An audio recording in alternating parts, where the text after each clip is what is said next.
Hello, hello. কোথায় আছো?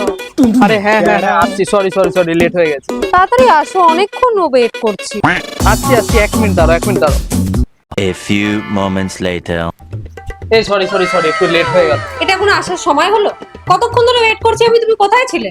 আরে সরি আমি বেরোতেই যাচ্ছিলাম ঠিক টাইমে, তখনই রনি ফোন করে বললো ওর কয়েকটা বই কেনার আছে, ওর সাথে যেতে হলো বলে লেট হয়ে গেল। ও, রনির সাথে গেছিলে তুমি? হ্যালো রনি, কোথায় আছো গো? একটুখানি আসতে পারবে? হ্যাঁ আসো। A few moments later. হ্যাঁ ডেকেছিলে? হ্যাঁ, কোথায় গেছিলে গো তোমরা? আরে ওই চা খেতে গেছিলাম। চা খেতে? আর তুমি যে বললে বই কিনতে গেছিলে? আরে ওই চা খেতে গেছিলাম, বইও কিনতে গেছিলাম। শোনো না রনি, তোমাকে না অনেকদিন ধরে একটা কথা বলবো, আই রিয়েলি লাইক ইউ। হ্যাঁ সত্যি? আমি জানতাম এর কোনো রিলেশনশিপ টেকে না।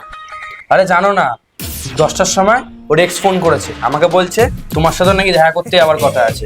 ও এক্সের সাথে দেখা করতে গেছে, আর ও আমাকে ফোন করে বললো একটু ম্যানেজ করে নিস, ওর এক্সের সাথে দেখা করতে। কি করবো বলো, বন্ধু হিসেবে তো হেল্প করতেই হবে, ওই জন্য চুপচাপ ছিলাম। তাই ভাবলাম না, ও ভুল করছে, তাই সত্যিটা বলে দিলাম। আমি জানতাম ও এরকম ধরনের ছেলে, জানো তো, আমি অনেকদিন ধরে সন্দেহ করছিলাম।